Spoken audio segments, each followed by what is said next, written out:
Hello everyone, I know it's been a minute since I uploaded, and I was wanting to talk about chaotic elections in presidential history, and I initially wanted to do this about a month ago. I had thought what would happen in the debate with Joe Biden and his terrible performance that already 2024 was off to a chaotic start. And then literally as I was writing the script to that video, someone tried to assassinate Donald Trump. So then the already chaotic election of 2024 became even more chaotic. And then after that, obviously Biden has dropped out of the race and Kamala Harris has entered. That got me thinking, what truly were America's most chaotic elections? Because this one seems chaotic before the voting has even started. Now, how do we define chaotic exactly? Well, I'm going to use three criteria for this. Number one, the election has to be close, both by the count of the electoral vote and the popular vote. Now, Mr. Beat did a video on close elections. It's great and you should check it out. But here are my two other criteria for chaos. Number two, there has to be vitriol and hatred between the two or more candidates. It has to be a nasty, mudslinging sort of campaign. And number three, the presence of third parties. They have to make a significant impact on how crazy the election is. Not every election on this list will have all three of these components, but they will certainly each have at least one of them, and one of them big time. So without further ado, let's get started.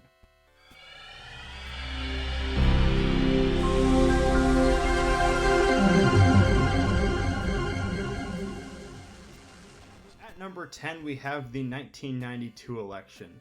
This was fought between George H.W. Bush, the Republican, and Democrat Bill Clinton.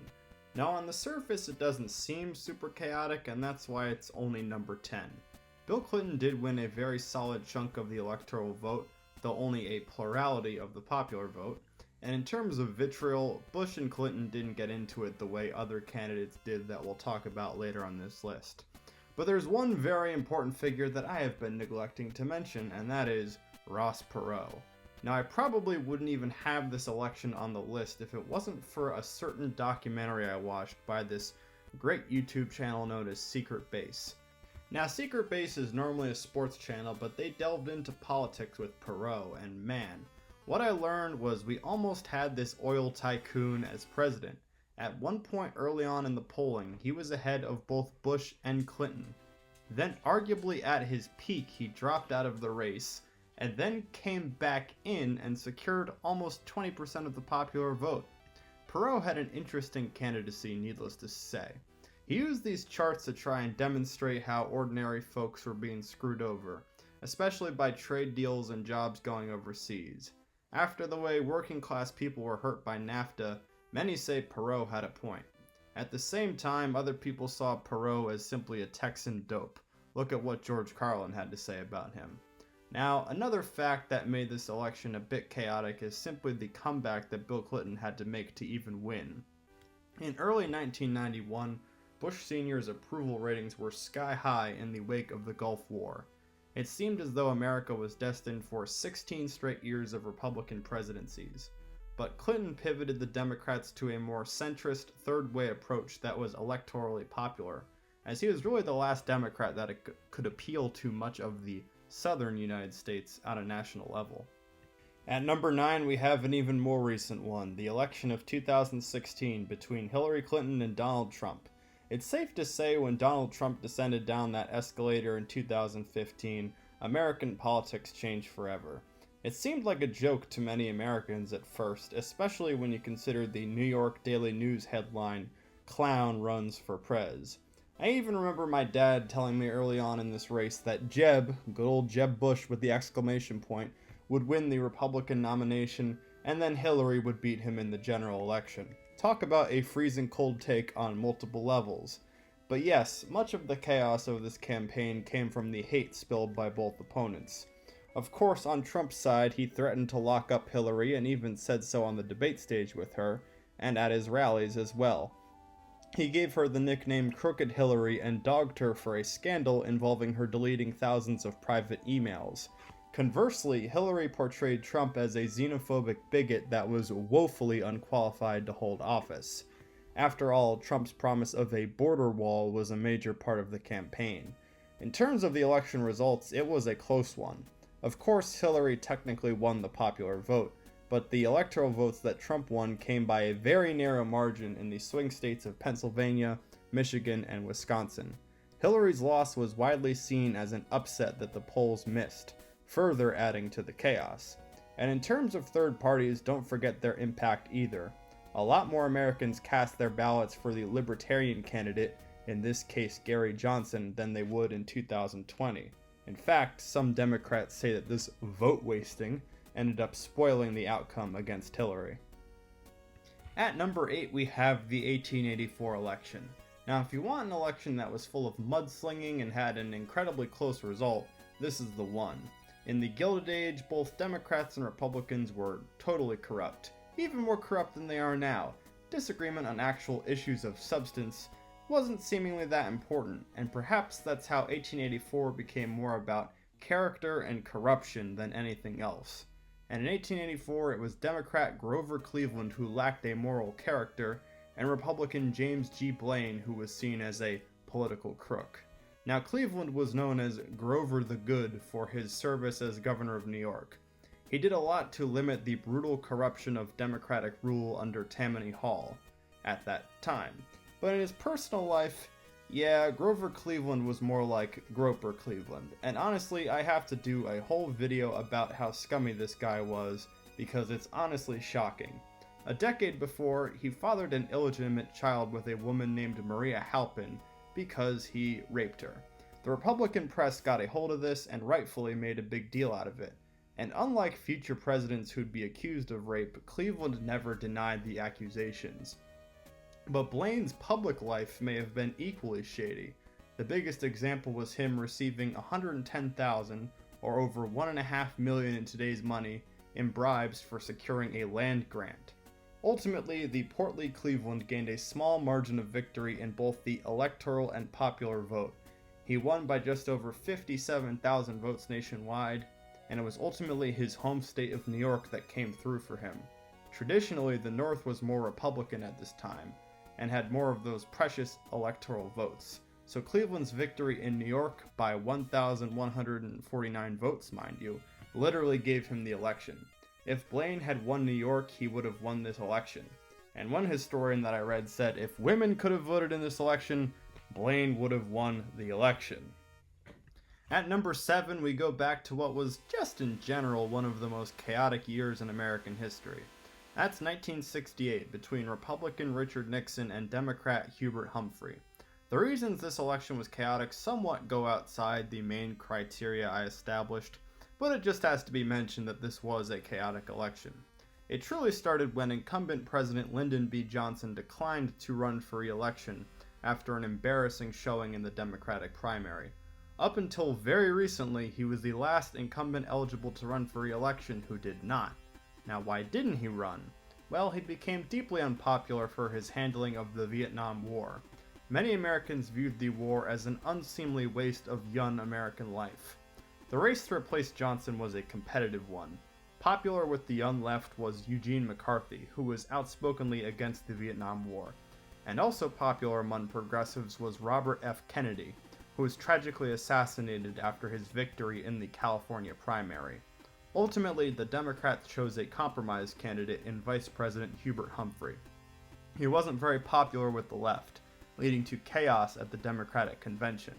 Ultimately, the election wasn't super close in the electoral vote, with Richard Nixon winning on a law and order platform against Humphrey, but a look at the popular vote shows the election was more divisive than that, as Nixon won by only a little over 500,000 votes nationwide.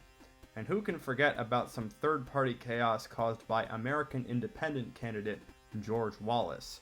He won 13% of the vote, including 5 Deep South states, which supported racial segregation. This was probably the most tumultuous time in the otherwise prosperous century for America. I don't have another election from the 20th century that made this list, only honorable mentions. At number 6, we have the most recent election in American history, 2020. I think this doesn't reflect recency bias too much. I mean, surely it's gotta be in the top 10, but I don't want to overreact too much, so I'll keep it out of the top 5. We gotta remember the chaos of 4 years ago, the way the pandemic affected everyday life. We were afraid to socialize, despite being the social creatures that we are. We practiced social distancing, wore masks on our face, all that crap. The Democratic primary to dethrone Donald Trump was quite a crowded one. Everyone from progressive favorite Bernie Sanders to borderline Republican Michael Bloomberg were running in that crowd. And despite the early success from Bernie, and the mayor of a mid-sized Indiana city, it was old Joe Biden who secured the nomination with some big-time help from the African American vote in South Carolina. The whole backdrop of this election was COVID. Thousands of Americans were dying every day from COVID at its peak, and Biden tried to draw a contrast with what he saw as Trump's chaotic handling of the pandemic. He encouraged mask wearing more, held much smaller rallies or virtual events, and blasted Trump for suggesting, well, that he seemed to suggest people should inject bleach into their arms. This is still something that Biden brought up in his campaign rhetoric, like, all the time. Meanwhile, Trump cast Biden as a tool of the far left, and as for COVID, he said, how could it be my fault when China brought it here? After 4 chaotic years of the Trump presidency, America ultimately decided to elect Biden by over 7 million votes. But if you look at the way the Electoral College shook out, again, it was much closer than that. 10,457 votes in Arizona, 11,779 votes in Georgia, and 20,682 votes in Wisconsin. Biden won by those very narrow margins in those swing states, and had they flipped to Trump, he would have won the election. And perhaps owing to those close margins, and because of how mail-in voting slowly trickled in to give Biden the victory, Trump said that the election was rigged. This all culminated in the January 6th riot in the Capitol, which some call a violent insurrection, some call it peaceful protest. Americans can't agree on a damn thing anymore, you know? But in any case, it was not a good look for Trump when his supporters erected a gallows for Vice President Mike Pence and broke into the Capitol building while Congress was certifying Biden's victory. When Biden was inaugurated on January 20th, Trump did not attend, marking this as a not-so-peaceful transfer of power, disrupting American tradition in quite a significant way. So was there vitriol between the candidates? Absolutely. Was it close? It was a close election, yes, in a way it was. Third parties maybe didn't affect the results too much, like they may have in 2016, but overall, 2020 was an election of complete chaos. It hurts my brain to relive it. At number 5, we have the 2000 presidential election. Now, when it comes to close elections, yep, it doesn't get much frickin' closer than this one. But let's provide some context. This was a battle between Republican George W. Bush and Democrat Al Gore. Both definitely were names the American public was familiar with. There was a George Bush running the country not too long ago, as Bush's father, George H.W. Bush, was president earlier in the 1990s. And then there was Gore, who was Bill Clinton's vice president for the last 8 years. Gore was running on the strengths of the Clinton presidency, a humming economy, and a frickin' budget surplus. I mean, that seems like a completely foreign concept in today's politics, doesn't it? He was a moderate, middle-of-the-road Democrat, certainly not the strongest politician in terms of his charisma, but maybe he could carry on the legacy of his more charismatic predecessor in Clinton, kind of the way Bush Sr. had just done when succeeding the more interesting Ronald Reagan. Anyway, then there was George W. Bush, who was more of a Texas tiger than his opponent, so to speak. A little more of the kind of guy you'd want to have a beer with. He was governor of Texas and even briefly owner of the Texas Rangers baseball team. He advocated for what he called compassionate conservatism. This was the idea that hot-button issues such as healthcare could be dealt more with charities and religious organizations than government intervention. It also advocated more for helping poorer countries internationally, later leading to PEPFAR, a forgotten success of the Bush presidency, where he helped save millions of African lives from HIV and AIDS. It all kind of gets lost when the War of Terror defined Bush's presidency, but anyway, we're getting sidetracked. An interesting part of Gore's campaign strategy was not to mention Clinton too much, despite his relative popularity. And why is that? Well, besides wanting to campaign as his own man, there was the lingering stench of the Monica Lewinsky scandal. You see, Clinton did indeed have sexual relations with a much younger staffer, and so Gore didn't want to stay too close to the recently impeached Clinton. And because of how crazily narrow this election was, maybe the Monica scandal did play a small factor. Perhaps too did the progressive Green Party candidacy of Ralph Nader, which left-wing voters could turn to if they were unsatisfied with Gore's moderation. Ultimately, Gore won the popular vote by just over 500,000 votes, quite a small margin, but Bush won the Electoral College by the incredibly small margin of 5 votes. But I'm ignoring the true elephant in the room, Florida, which Bush ultimately won by 537 votes out of a total of almost 6 million cast. If it had gone to Gore, he would have become president. This led to a big stink about recounting to the point where the Supreme Court had to intervene and basically give the election to Bush. With the chaos in Florida, it almost gets lost that Gore won New Mexico by just 366 votes, and Oregon by just over 6,700 votes. The election was brutally close, and Gore having to certify Bush's victory with his role as vice president could not have been an easy thing to do. Number 4 is the 1824 election. This was contested between 4 candidates running on the Democratic-Republican ticket, but with vastly different alliances and loyalties. There was Massachusetts man John Quincy Adams, Tennessean and war hero Andrew Jackson, Georgian William H. Crawford, and Kentuckian Henry Clay. Ultimately, the map would end up looking like this. Yep, pure chaos when there's this many candidates, that's for sure. That's especially true when you consider who is the current president, James Monroe, a man who was elected practically unanimously in the context of the era of good feelings, where unified Democratic-Republican rule was the way. But given the tension of the Compromise of 1820 over slavery, where pro-slavery and anti-slavery sides each had to give up something, geographic difference were a big deal, even if candidates weren't drastically opposed on other policies. The anti-slavery Quincy Adams was popular in the North, the slaveholding Jackson was popular in the Deep South, Crawford won his home state of Georgia as well as Virginia, and Clay was popular out west and in his home state of Kentucky. Also a hot-button issue was an increasing demand for Democratic control. Andrew Jackson was a fan of this, as he wanted not just rich white men to vote, but poor white men as well too. Hey, we had to start somewhere with expanding voting rights. Anyway, it was old Hickory Andrew Jackson who had the most electoral votes, but only a plurality, you see. When there's 4 serious candidates vying for electoral votes, it's pretty hard to gain a majority. So as the Constitution prescribes, the election would be decided in the House of Representatives. And what happened next was John Quincy Adams securing the majority of state delegations to win the presidency. So despite losing the popular vote, and having only the second most electoral votes, another Adams was due to become president. Jackson's supporters were not happy. They called Adams's victory the corrupt bargain, given that he would appoint fellow candidate Henry Clay as Secretary of State in order to win his political support when the results were still contested. This cast a gray cloud over Adams's presidency, and indeed he would lose in a rematch to Jackson 4 years later. Number 3 is the election of 1800.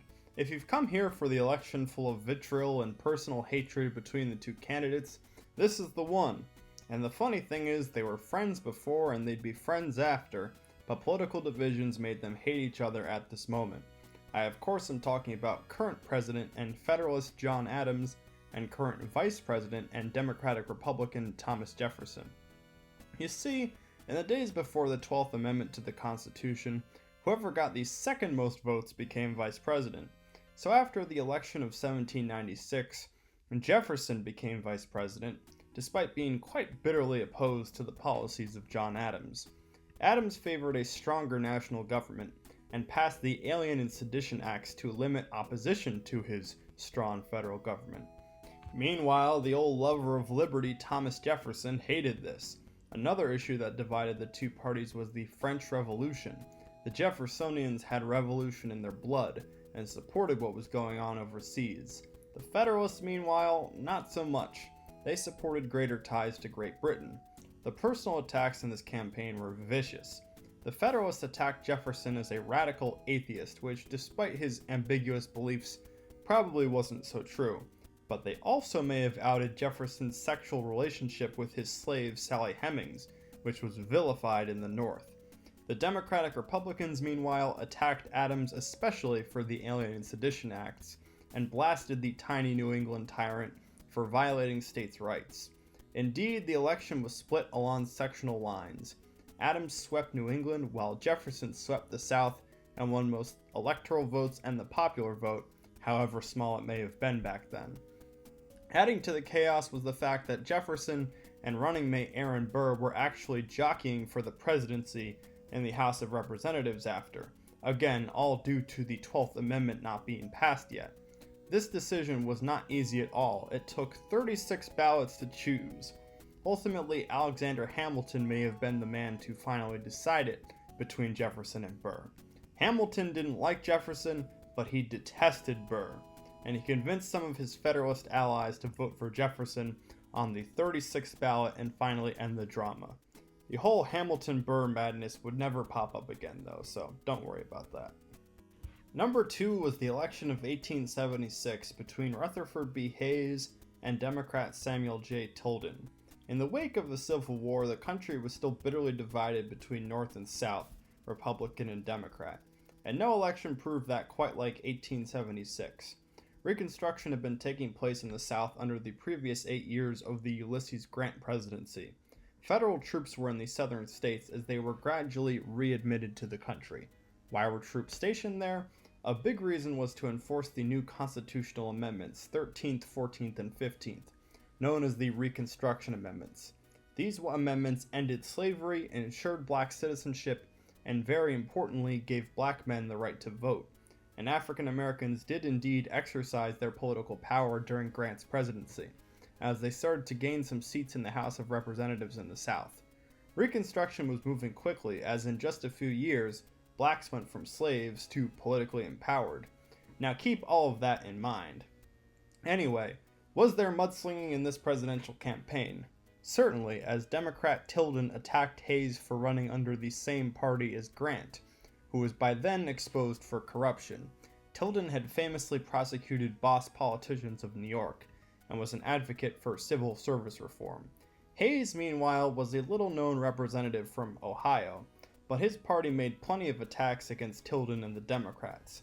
Most notably, the bloodshed of the Civil War was still fresh in their mind. As they said, not every Democrat was a rebel, but every rebel was a Democrat. And indeed, part of the Democratic strategy was suppressing the black vote in the South as much as possible, intimidating black voters with violence. There was widespread allegations of fraud and bitterly close results statewide. This all led to 20 electoral votes being contested in the states of Florida, Louisiana, South Carolina, and Oregon. An electoral commission, largely led by Republicans, would hand all these votes to Hayes. So despite Tilden winning the popular vote, this was the ultimate result in terms of electoral votes.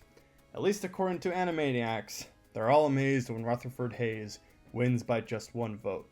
And indeed, the margins in those swing states were very tight, particularly South Carolina, where Hayes won by just 889 votes. In those southern states, it was black votes that made the difference for Hayes. And so, the Compromise of 1876 was installed.